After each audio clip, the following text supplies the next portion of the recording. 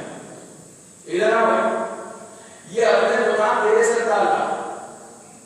اب بتا کیا کیا جائے، اس کا فیصلہ کیسے کیا جائے؟ شیطان سامنے آئے گا، ہمارے سامنے آئے گا. اس کو اللہ نے اتنی بھی قوت نہیں دی ہے کہ اگر ہم وضو کرنے جا رہے ہوں تو وہ ٹوٹی بند کر دیں. اتنی بھی قوت نہیں کی. ہم نماز پڑھنے جا رہے ہیں تو مصلی کیسے، اتنی بھی طاقت نہیں کی. ہم صبح کی نماز پڑھنے جا رہے ہیں، ہاتھ کے اوپر ہاتھ رکھ کے منہ دبا دیں. نہیں اٹھنے کی اتنی بھی قوت نہیں. پاگل نہیں کی اس میں کتنی سی طاقت نہیں جو بس فی صدور الناس سے وسوسہ کرتا ہے، صرف وسوسہ کرتا ہے. وسوسہ دل میں ایک واہمہ ڈالتا ہے، بس اس سے زیادہ کوئی پاور نہیں ہے. اشرف المخلوقات انسان اس وسوسے کے آگے اتنا مجبور، اس واہمے کے آگے اتنا کمزور. ایک ہلکا سا وسوسہ کوئی پاور نہیں دیا نہ اسے، کوئی طاقت نہیں دی اسے. اللہ میں شک نہ کیا تھا کہ ذرا یہ کیا کہہ رہا کہ تم نے اسے روکا. محمود میں نے کہا روکا، میں نے تو وسوسہ کیا تھا. تیرا بندہ اتنا کمزور تھا، سنو جوانو، تیرا بندہ اتنا کمزور تھا کہ 1,24,000 انبیاء کی دعوتوں کو روندتا ہوا میرے ایک اشارے پر میری طرف چلا ہے. اتنا کمزور تھا، 1,24,000 انبیاء کی دعوتوں کو روندتا تھا اور میرے ایک اشارے پر میری طرف چلا. اتنا کمزور، اتنا کمزور. یعنی انبیاء کی دعوتوں کا اثر ہے، کیوں نہ ایک بہکانے والے کے ہلکے سے وسوسے کا اثر ہو رہا ہے. ہدایت کے لیے اتنی مجلسیں، اتنی میلاد، اتنی محفلیں، سب کچھ ہم کر رہے ہیں. بھائی ضلالت کے لیے کیا کر رہے ہیں؟ کیا کر رہا ہے شیطان؟ کس مجلس میں ہم شریک ہو رہے ہیں جس میں وہ اپنی طرف دعوت دیتا ہو؟ کچھ نہیں، ہلکا سا وسوسہ ہے. اور ایک بات، ایک پیغام لے کر دینا. آج کی اس مجلس کا سب سے بڑا پیغام، اس مجلس کا سب سے بڑا پیغام میں خاص طور سے ایک نوجوان دوستوں کو دینا چاہتا ہوں. اکثر کہتا ہوں کہ میں اپنے ہمسن اور اپنے سے کمسن لوگوں کے لیے بزرگوں کے لیے ایک پیغام لے کر دینا. شیطان کا سب سے بڑا حملہ ہے، سب سے بڑا حملہ، وہ کبھی کسی گناہ کو تمہارے نزدیک بڑا نہیں دے گا. کبھی کسی گناہ، جب کوئی ہمارے اندر گناہ کرنے کی ہمت ہی نہیں ہے. کون ہے جو عذاب جہنم کو برداشت کر سکے؟ کون ہے چھوڑو عذاب جہنم، کون ہے جو خدا کی ناراضگی برداشت کر سکے؟ کون ہے جو خدا کے غضب کو برداشت کر سکے؟ کتنے مزہ لے رہے. ہم میں سے فطری طور پر کوئی بھی گناہ کا خواہشمند نہیں ہوتا. گناہ انسان اسی وقت کرتا ہے جب اسے گناہ ہوتا ہے. اور شیطان کا سب سے بڑا حربہ یہ ہے کہ وہ گناہ کو کم کر دیتا ہے. دیکھو یہ اتنا سے کیا دیکھتے ہو نا، رات کو لوگ کہتے ہیں کاش تم کون سا سوا کرتے ہو. دیکھو نا کتنی تباہی مچی ہوئی ہے اس دنیا میں، تو وہ تمہیں کر رہا ہو. یہ اتنا تو چلتا ہے، اتنا تو ہوتا معاف کرنے کا. سب سے بڑا حلوہ اس کا یہ ہے کہ گناہ کو چھوٹا کر کے دکھائے. اب جیسے چھوٹا گناہ کو چھوٹا سمجھ کے انسان آگے بڑھتا ہے تو ظاہر سی بات ہے وہ گناہ کے ایک اسٹیپ کو چڑھ گیا. بھائی کیا مطلب ہے؟ تم تو یہ سوچ رہے اتنا بڑا گناہ تھوڑی ہے، یہ چھوٹا سا گناہ ہے، کیا مطلب وہاں پہنچنا ہے؟ اس بڑے گناہ کی طرف پہنچنا ہے. گناہان کبیرہ کے لیے فہرست مت پڑھا کرو کون سے گناہ کبیرہ ہیں اور کون سے صغیرہ نہیں. ہر وہ گناہ جسے تم چھوٹا سمجھ کے کر رہے ہو وہی گناہ کبیرہ ہوا کرتا ہے. جسے تم چھوٹا سمجھ کے کر رہے ہو. میں مثال دوں تاکہ بات بالکل شدوں میں اتر جائے اور پہلی مرتبہ آپ کے سامنے مثال دوں. ایک گناہ تو ہم بالکل چھوٹا سمجھ کے کر رہے ہیں، روزانہ ہمارے گھروں میں گناہ چھوٹے سے چھوٹا جسے ہم چھوٹا سمجھتے ہیں. آپ سڑک سے جا رہے ہیں کسی یونیورسٹی کیمپس میں، گھر کے لیے سامان لے کر جا رہے ہیں، بازار سے سامان خریدتے رہتا ہے، سبزی دال اور کرانہ کی دکان سے جو کچھ گھر کی ضروریات ہیں وہ سب آپ کو روزی کو لے کے جا رہے ہیں. ایک نوجوان آج کے دور کا نئی نئی بائک لے کے اور وہ اڑاتا ہوا ہارن بجاتا ہوا ہے اور اس کے پیچھے سے زوردار دھکا آیا اور دھکا جو مارا تو آپ کا سارا سامان نکل گیا، آپ گر گئے، بسیوں میں چوٹ آ گئی. ایک یہ گناہ ہے، گناہ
چھوٹے سے گناہ پہ اگر اکڑ گیا تو بظاہر چھوٹا گناہ تھا، لیکن اب وہی چھوٹا گناہ کبھی اکڑا ہو گیا، وہ بڑا گناہ کر کے بھی اگر نازل ہو گیا، پشیمان ہو گیا، تو چاہے گناہ کبھی نہ ہو، لیکن آپ آدمی ہو کے اسے معاف کر دیتے ہیں۔ ان آدمیوں کا خدا کیسے نہیں معاف کرے گا؟ سلام پڑھے محمد صلی اللہ محمد وآل محمد واجل فرد۔ بڑا گناہ ہمیں سمجھنے سے ہوتا ہے۔ اگر ہم نادم ہو گئے، پشیمان ہو گئے، غلطی ہو گئی، اب نہیں ہوگا، عہد کر رہے ہیں، وعدہ کر رہے ہیں، توبہ نصوح کر رہے ہیں، تو کبیرہ بھی صغیرہ ہو جاتا ہے، بلکہ صغیرہ ہی نہیں ہوتا، نامہ اعمال سے بڑھ گیا، مٹ جایا کرتا ہے۔ لیکن اگر ہم پکڑ گئے تو چاہے جتنا چھوٹا سا گناہ بے پناہ بے حجابی ہمارے بارے میں، خاص طور سے یونیورسٹی میں رہ رہے ہیں اور جہاں کو ایجوکیشن ہے، اس دور میں بچنا بہت مشکل ہے۔ حجاب صرف یہ نہیں ہے کہ خواتین پر حجاب ہماری نظروں میں ہونا چاہیے، حجاب ہماری آنکھوں میں ہونا چاہیے۔ میں نے لاسٹ ایئر یہاں عشرے میں کہا تھا کہ امام حسین علیہ السلام کا جب کوئی زیارت کرنا چاہتا ہے تو وہ اس طریقے سے کہے ان لم یجبک بدنی عند استغاثتی فقد اجابک بقلبی وسمعی وبصری وہوایا ورعی علی التشریف۔ اس طریقے سے امام سے کہے کہ میرے آقا جب آپ نے ہمارے استغاثہ بلند کی تھی اس وقت میں لبیک کہنے کے قابل نہیں تھا، لیکن اب میں آپ کی آواز استغاثہ پر لبیک کہہ رہا ہوں۔ کس طریقے سے؟ بقلبی، اب میرا قلب سوچے گا تو آپ کے لیے سوچے گا، وبسمعی، اپنی سماعت سے میری سماعت سنے گی تو وہ سنے گی جو آپ چاہتے ہیں، وبصری، اپنی بصارت کے ذریعے سے آپ کے ساتھ ہوں، میں صرف وہی دیکھوں گا جس میں آپ کی مرضی ہوگی۔ میری کوئی خواہش ہوگی نہیں، اب سے آپ کی خواہش ہوگی، ورنہ میرا اپنا کوئی نظریہ نہیں ہوگا، اب صرف آپ کا نظریہ ہوگا۔ ہم اس طریقے سے اس کے ساتھ ہو سکتے ہیں۔ وہ دیکھو جو تمہارا آقا چاہتا ہے، وہ سنو جو تمہارا آقا چاہتا ہے، وہ بولو جو تمہارا آقا چاہتا ہے، وہ سوچو جو تمہارا آقا چاہتا ہے، وہ سوچو۔ اپنا نظر، اپنی نظر نہ دو، اپنا نظریہ وہ رکھو جو تمہارے آقا کا نظر، اپنے نظریے کو گناہوں کو چھوٹا سمجھنا سب سے بڑا گناہ، بے پناہ بے پردگی رکھتی۔ اس دور میں، جس دور میں ہم واٹس ایپ، وائبر اور فیس بک اور میسنجرز کے ذریعے سے، ایمو کے ذریعے سے، اور نئے نئے جتنے ایپس آ گئے ہیں اس وقت کہ جو ساری دنیا سے ہم کو جوڑ رہے ہیں، اس وقت ہمارا نوجوان آتا ہے فیس بک پر فوش تصویر آگے فارورڈ کرنا، شیئر کرنا۔ اسی فیس بک کو ہم اپنے دین کے لیے نہیں استعمال کر سکتے، اسی واٹس ایپ کو ہم اپنی شریعت کے لیے نہیں استعمال کر سکتے۔ یہ دنیا کی ترقیاں جو ہمیں عطا کی گئی ہیں، جو ہمیں ملی ہے، ان سے ضروری تھوڑی ہے کہ ہم وہی چیزیں آگے بڑھائیں، بلکہ ہمارے استاد ہیں اور اس وقت ایران کے بڑے مشہور خطیبوں میں استاد صلاحیہ، وہ تو یہ کہتے ہیں کہ اس واٹس ایپ، وائبر اور فیس بک کے ذریعے سے اتنا دین عام کر دو کہ اس کا بنانے والا بتانے لگے کہ ہم نے یہ کیا بنا دیا، اس سے تو دین اسلام آگے بڑھا، نہیں کیا وہ بتانے لگے کہ ہم کیا بنا۔ تم دین کو آگے بڑھاؤ، اچھے اقدامات کو آگے بڑھاؤ، بری چیزیں شیئر ہی مت کرو، بلکہ میں خود فیس بک یوز کرتا ہوں، میں ہر دن 4 بول کرتا ہوں، ہر دن۔ بعض لوگ پلٹ کے پوچھتے ہیں میں نے کہا آپ نے فلاں ایونٹ کی تصویر شیئر کی، میں نے شیئر کر دی، میں اس کے ساتھ ہوں جو دین کے ساتھ، جو دین کے ساتھ ہے وہ میرا فرینڈ ہے، جو دیندار ہے وہ میرا فرینڈ ہے۔ ہم ظاہر کا تو لحاظ کریں، چھوٹی چھوٹی چیزیں آگے جا کے بڑی ہوئی، حجاب کی رعایت کرنی چاہیے۔ یہ ایک ایسا گناہ ہے، اول تو جسے ہم چھوٹا سمجھتے ہیں اور ہر گھر میں ہے، ہر گھر میں ہے، اول جسے ہم چھوٹا سمجھتے ہیں اور ہر گھر میں ہے۔ بعض گھروں میں تو ہم یہ عادت دیکھ رہے ہیں کہ صاحب اگر کوئی دیندار لڑکا ہو گیا اور اس کی سمجھ میں آ گیا کہ صاحب حجاب کرنا چاہیے اور اس طریقے سے بے حجابی نہیں ہونی چاہیے، تو ہمارے جو رشتے داریاں ہوئی ہیں وہ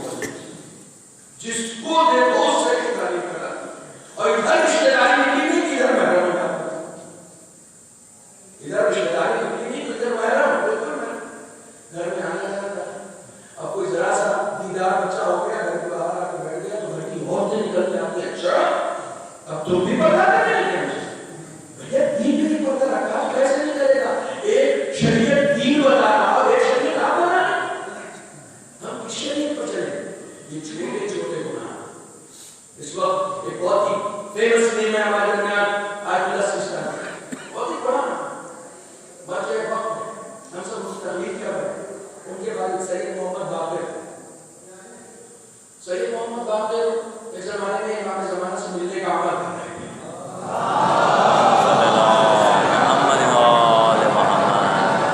ایسا کیا عمل کیا تھا جس سے امام سے ملاقات ہو جائے ایسا کون سا عمل کیا جو امام سے ملاقات کرتا ہے وقت کچھ گزر گیا بہت ساری باتیں پیش کر دی امام سے ملاقات پہلے ایک عمل انہوں نے کیا 40 دن کا عمل یہ امام سے ملاقات 40 دن گزر گئے امام اللہ نے مسجد جا کے ہر مسجد میں ہر کونے میں جا کے وہ عمل انہوں نے کیا 40 دن شام کو مایوس امام کے روزے سے لوٹے نہ ملاقات ہر زبان نکلتے کہ ایک گھر سے پہلی منزل سے نور ساتے ہوا دکھائی دیا نور ساتے شاید کچھ بھول گیا شاید کچھ بھیجی میسج یہ اس طرف گئے اس گھر کی طرف گئے گھر کی طرف گئے تو نیچے معلوم ہے کسی خاتون کا انتقال ہوا ہے کسی خاتون کا انتقال ہوا ہے یہ لیکن کیا تو انہوں نے مجھے یہ بتائی وہ خاتون ہے کفن والا مجھے بتانا کہاں میں جا کے فاتحہ پڑھ سکتا ہے فاتحہ پڑھ سکتا ہے اس گزرے میں گئے جس میں وہ بیت رکھی گئے جا کے وہاں فاتحہ پڑھا بیٹھ گئے احساس نہیں ہو رہا تھا کہ نور اسی حجرے سے ساتھ ہو رہا ہے وہاں جا کے بیٹھ گئے پیچھے سے کسی نے پشت پہ ہاتھ رکھا اور ہاتھ رکھ کے کہا محمد باقر ہماری ملاقات کے لیے ان اورات کے چکر میں نہ پڑا کرو ہم ہر شخص کے پاس پہنچ جاتے ہیں جو مومن ہوتا ہے یہ خاتون ہے اس کو جانتے ہو 7 سال تک اپنے گھر سے صرف اس لیے باہر نہیں نکلی کہ شاہ ایران نے یہ حکم دے دیا تھا کہ اگر کوئی خاتون پردہ کر کے باہر نکلے گی تو اس کا حجاب اس کا برقع اس کا نقاب اس کی چادر کھینچ لی جائے گی صرف اپنے دین کو بچانے کے لیے اپنے حجاب کو بچانے کے لیے اپنی شریعت پر عمل کرنے کے لیے اس نے گھر سے باہر نکلنا چھوڑ دیا کہ کہیں ہم بے پردہ نہ ہو جائیں کہیں ہم بے حجاب نہ ہو جائیں کہیں ہم شریعت سے الگ نہ ہو جائیں جو مومن ہو جاتا ہے وہ مجھ سے ملنے کا مشتاق رہے یا نہ رہے لیکن جب ضرورت ہوتی ہے ہم خود اس سے آگے ملاقات کرتے ہیں صلوات پڑھنے محمد وآل محمد یہ ہے صراط مستقیم کی معرفت حاصل کریں صراط مستقیم پر گامزن کریں کربلا نے پہچان پایا ہے صراط مستقیم کیا ہے سیدھا راستہ کیا 2 راستے ہیں ایک حسینی راستہ ہے اور ایک یزیدی راستہ ہے ایک حسینی راستہ ہے آپ کی کربلا کے بعد کتنے انقلابات برپا ہوئے کتنے انقلابات ہر جگہ سے چوری بہت سارے لوگ جذبات میں آ کر اسلحے اکٹھا کر کے کھڑے ہو گئے ان کی کوئی خبر نہیں ان کو کوئی نہیں پوچھا بہت سارے لوگ سچے عاشق تھے اور عشق میں معجزن ہو کر انہوں نے انقلاب کیا قیام کیا جن سے کیا ان کے قیام کو آگے کیا خالصتاً قربتاً اللہ کیوں کہہ جس وقت کربلا کرنا ہوگی اس وقت ہے ذرا سا اختیارات سے پاس میں آئے تو اختیارات اپنے لیے استعمال نہیں کیے قاتلانہ حسین کا انتخاب کے لیے استعمال یہ اپنے اختیارات کو قاتلانہ حسین کا انتخاب ہے اور آپ جانتے ہیں کہ خود چوتھے امام کی تائید حاصل کی جا ہوتا تائید حاصل جس وقت منہار مدینے میں پہنچے ہیں اور مدینے میں پہنچ کر منہار نے امام کو سلام کیا ہے سلام کا جواب دے کر منہار نے خبر پہنچائی کہ آقا محتاب نے قیام کیا ہے تو امام کو جانتے ہیں پہلا جملہ کیا تھا؟ پہلا جملہ منہاج سے پوچھا کہ بتاؤ فارمولا کیا ہے؟ فارمولا بتا کیسی اذیت کی فارمولا نے کتنی تکلیفیں پہنچائی تھی فارمولا نے کہ برجستہ امام کی زبان سے یہ جملہ نکلتا ہے کہ یہ بتاؤ فارمولا گرفتار ہوا ہے. اور اس وقت مختار سے ملنے کے لیے منہاج جاتے ہیں. منہاج نے خبر بھجوائی مختار کو کہ مدینے سے امام کا صحابی ان سے ملنے کے لیے آیا. جیسے ہی مختار کو یہ علم ہوا کہ منہاج ملنے کے لیے آئے ہیں ننگے پاؤں خود باہر آ گئے. امام کا چاہنے والا ننگے پاؤں خود باہر آ گئے اور آ کے منہاج کا استقبال کیا, سلام کیا, لا کر دربار میں بٹھایا اور بٹھانے کے بعد پوچھا یہ بتاؤ میرے آقا سیدے سجاد کیسے ہیں؟ منہاج نے کہا کہ مختار اس وقت مدینے سے ہی آ رہا اور مدینے میں جیسے ہی میں نے منہاج قیام کی خبر اپنے آقا کو سنائی ہے آقا نے ایک بات پوچھی ہے کہ یہ بتاؤ مختار سے پوچھنا فارمولا گرفتار ہوا یا نہیں ہوا. جیسے ہی مختار کو یہ خبر ملی اپنی فوج کو زیادہ سے زیادہ حکم دیا کہ جلد از جلد فارمولا کو گرفتار کر کے لایا جائے. یہاں تک کہ ایک دن ہاتھوں کو باندھ کر فارمولا کو مختار کے دربار میں حاضر کیا گیا اور مختار نے جیسے ہی فارمولا کو سامنے دیکھا ہے اور اس سے پوچھا کہ سید سجاد نے کیسی اذیت دی ہے کہ سید سجاد یہ پوچھ رہا ہے کہ فارمولا گرفتار ہوا ہے. سید سجاد کو یہ کسک ہے کہ فارمولا گرفتار ہوا ہے نہیں ہوا. فارمولا فوراً کہتا ہے مختار تجھے انتقام لینا ہے لے لے, میری گردن اڑانا ہے اڑا لے, لیکن اب کربلا مجھ سے یاد نہ دلوا, کربلا کی تاریخ مجھ سے نہ دہروا. جناب مختار کے کارناموں میں میں اکثر عرض کرتا ہوں, جناب مختار کے کارناموں میں ایک کارنامہ یہ ہے کہ آپ نے تاریخ کربلا قاتلان کربلا سے لکھوائی ہے. ہر ایک سے پوچھ پوچھ کر کہ تم نے کیا ستم کیا تھا, تم نے کیا ظلم کیا تھا کربلا میں, اس کے ذریعے سے بھی تاریخ کربلا لکھوائی ہے. تو بلا سے پوچھتے ہیں کہ یہ بتا تم نے ایسا کیا کام کیا تھا. وہ بلا اصرار کرتا ہے کہ نہیں مختار رہنے دے. یہاں تک کہ جناب مختار نے کہا کہ تازیانے بساؤ, تازیانے بساؤ.